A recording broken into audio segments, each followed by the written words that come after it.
Welcome back to the Restricted Handling Daily Intel Brief. This is what's been going on in Russia in the past 24 hours. Moscow has put negotiation language back on the table, but the price remains very high. Deputy Foreign Minister Sergei Ryabkov says Russia will consider new ideas for ending the war only if they reflect the realities on the ground and Vladimir Putin's objectives. In plain English, Russia wants the territory it occupies to shape the starting line. Washington is being invited to negotiate around Russian gains, not to reopen every underlying question. That still matters because formal diplomacy has been largely stalled.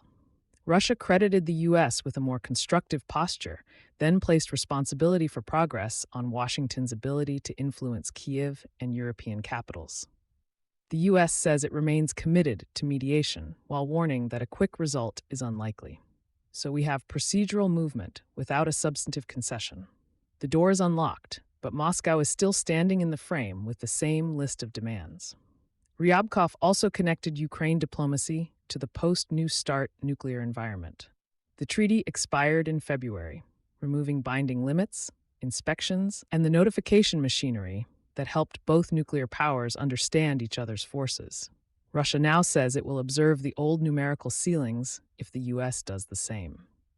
An informal reciprocal pledge is weaker than a treaty, but it could slow an immediate numbers race and create space for technical talks.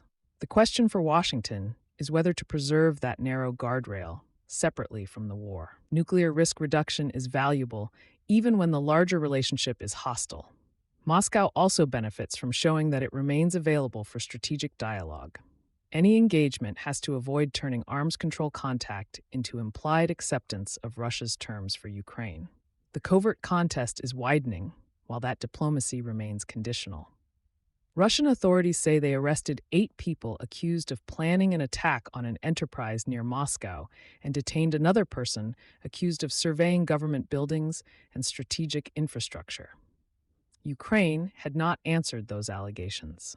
In Germany, authorities are examining whether handguns hidden in a forest near Berlin were intended for assassinations on behalf of Russian intelligence. Moscow had not responded to that report. These are separate investigations with different evidentiary foundations, so they should not be merged into one proven campaign.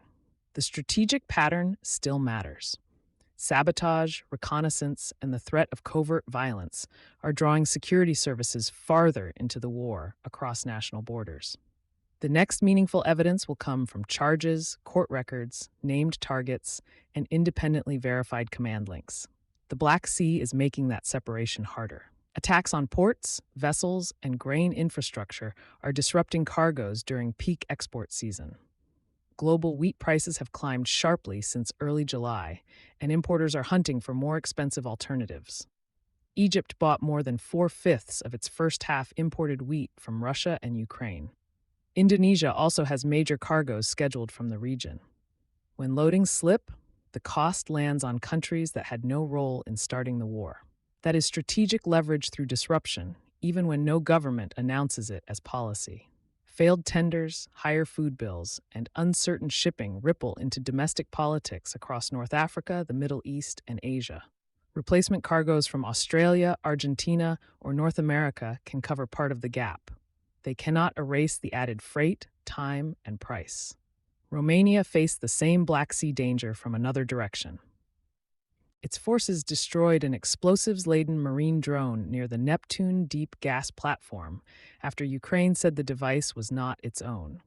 Romania's president blamed Russia, which had not publicly responded. Attribution remains contested, but the defensive decision was immediate. Hundreds of workers and a major future gas asset were close enough to force action. Neptune Deep is expected to make Romania the European Union's largest gas producer when it comes online in 2027. That turns a drifting system into an alliance, infrastructure, and energy security issue at once. NATO does not need a declared Russian strike on Allied territory to spend aircraft hours, radar attention, and political capital managing spillover. Inside Russia, the fuel shortage is becoming harder to package as a distant inconvenience. Moscow drivers have faced kilometer-long lines, station closures, missing grades, and purchase limits. Seasonal demand and maintenance are part of the problem. Repeated Ukrainian attacks on refineries and terminals are part of it too. Russia has acknowledged importing refined products even though it remains one of the world's major crude exporters. The vulnerability sits between the oil field and the fuel pump. Crude has to be refined, stored, transported, and distributed. Damage or delay at several points can create shortages without destroying the entire system. The government can import fuel, restrict exports, shift inventories, and repair plants. Every response costs money and turns wartime damage into a visible household experience. Kyiv is managing a different political pressure. A protest organizer distanced his movement from former Defense Minister Mikhailo Fedorov after Fedorov called for elections during martial law. The organizer said the protests were seeking dialogue, not a wartime campaign. Parliament has already confirmed Yevgeny Kamara as defense minister, and the street movement has shrunk.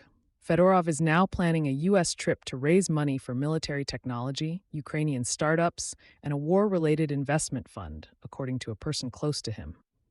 The trip is described as commercial rather than political, but his ties to major U.S. technology firms give him influence outside formal office. Ukraine needs that private capital and technical initiative without creating a rival center of wartime authority. Kamara's appointments and contracting decisions will show whether the official reset remains coherent.